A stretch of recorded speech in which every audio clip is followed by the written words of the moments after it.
कलकातानि Netaji indoor स्टेडियामाव खुंजानाय स्निथि international karate डु बादायलायनायाव चिरां जिल्ला सेइशिनकाइ शितो रयु काराटे डु एसोसिएशननिफ्राय सा 11 गेलेगिरिफोरा देरहासार जाना फैदों। बे बादायलायनायाव देरहासार जानाय गेलेगिरिफोरा दिनै फुंबिलि समाव सौफैनो हायो। निउ बङाइगावआव रेल स्टेशनाव आरो बिसोरखौ आर'नाइजों बरायो। देरहासार जानाय गेलेगिरिफोरा देरहासार जाना गोजोननाय फोरमायदों आरो गोजौ फारसे दावगालांनो गोसो जादों खेला गेलेगिरिफोरा फोरमायदों। ओरैहाय चिरां जिल्ला सेइशिनकाइ शितो रयु काराटे डु एसोसिएशननि कच बिरदाव ब्रह्मआबो फोरमायबावदों दि चिरां जिल्लानिफ्राय गासै सा 11 गेलेगिरिफोरा सना सिलभार ब्रन्ज मेडेल देरहासार जानोबो हादों। जायनि गेजेरजों गथ'फोरा गुबुन गुबुन बिबानाव साख्रि लानायनि लामा दं। गेलेनानै बिनिखायनो सरकारनिसिम एसे मदद खावलायदों। আমি কাৰাটে খেলিছোঁ কলকাতাত গৈ এবাৰ টুৰ্নামেণ্ট আছিলে ইণ্টাৰনেশ্যনেল।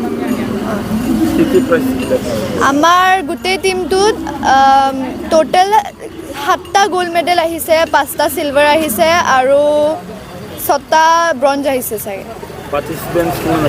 পাৰ্টিচিপেণ্টছ 18 জন আছিলে। খেলটো ভালে লাগিল এক্সপিৰিয়েঞ্চ কৰি। মই যোৱা বছৰো গৈছিলোঁ। আমাৰ আৰু এটা টিমমেট আছে, সিও যোৱা বছৰৰ আগৰ বছৰ গৈছিলে। ভালে লাগিল খেলি। চবে এটা না এটা দুটা পাইছে মেডেল। নেক্সট মোৰ টাৰ্গেট হ'ল ষ্টেট গেম। সেইটো অফিচিয়েল গেম হয়, চ' মই তাৰ কাৰণে প্ৰিপেয়াৰ কৰিম এতিয়া।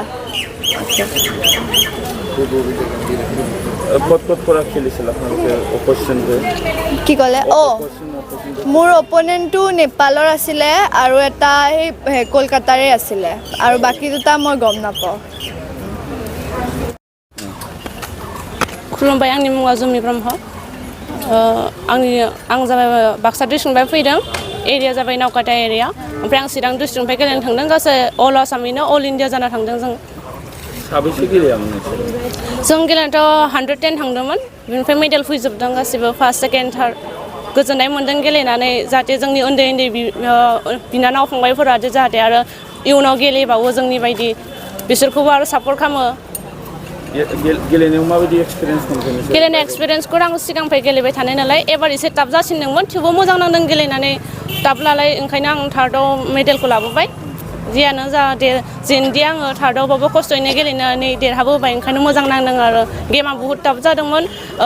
गासै 8टा कान्ट्रिजों गेलेनांगौ जादों आरो। अस्ट्रेलिया, जेरै नेपाल, बिदिनो बायदि बायदि दङ। नेक्स्ट आंना टार्गेटआ जाबाय स्टेट गेलेगोन। बिनि उनावथ' आंनाथ' सिमा वर्ल्ड चेम्पियनशिप जानाय, खिन्थु उनावलागि मा जायो नायनोसै, आं नाजाबाय थागोन।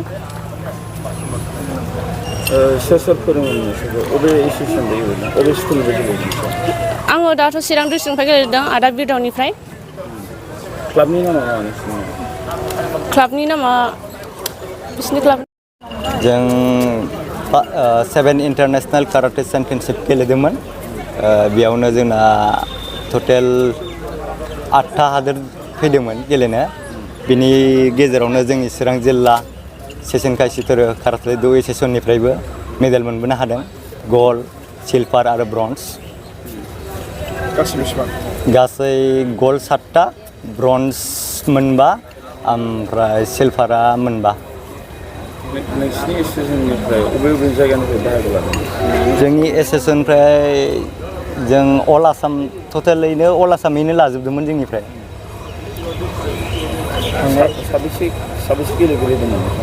जोंनिफ्राय चिरां जिल्लानिफ्राय 18टा प्लेयार थांदोंमोन। बेनि गेजेराव 11 जन मोनबाय। थांनाय फैनायाव जेबो उसुबिदा जायासै? थांनाय फैनायाव निस्सय जों निजे खरस खालायनाय हिसाबै बांद्राय जेबो उसुबिदा जायासै। गभर्नमेन्टनिफ्राय माबाफोर हेल्प होनो गोसो जादों? गभर्नमेन्टनिफ्राय जों बेखौनो मोनसेल' रिकुवेस्ट खालामनो लुगैयो, जोंनि थाखाय मोनसे कमिउनिटि हल आरो मेट मोनोबा मोजां, ग्लभ्स, इकुइपमेन्टफोर होयोबा मोजां जायो आरो गभर्नमेन्टनिफ्राय। गथ'फोरा प्रेक्टिस खालामनो आरो इकुइपमेन्टफोर बायनायाव बहुद दिगदार जायो। इकुइपमेन्टफोरा दाम जायो, जेरै मोनसे खाथा ड्रेसाव 4,500 लायो, कमिटियानो सेम बिदिनो लायो। टटेल जोंनियाव इकुइपमेन्टफोर बायोबा बिदिनो 25-30,000 थाङो सासे प्लेयाराव। बे खेलानि गेजेरजों गथ'फोरा मा मा सिमां नुयो? बे खेलानि गेजेरजोंनो गथ'फोरा माबा खालामनो हागोन जेरै गाव गावनि माखासे लाइफखौ दानो हागोन जेरै डिफेन्सआव हाबनो हागोन बिदिनो दाथ' जोङो डिस्ट्रिक्ट गेम फैगासिनो जोंनियाव डिस्ट्रिक्ट गेम जासिगोन बेनिफ्राय स्टेट लेभेलाव थांगोन स्टेटनिफ्राय नेसनेलाव थांगोन नेसनेल थाङोबा अलरेडि सरकारानो बुंखानाय मोनसे जिखुनु साख्रि होगोन होननानै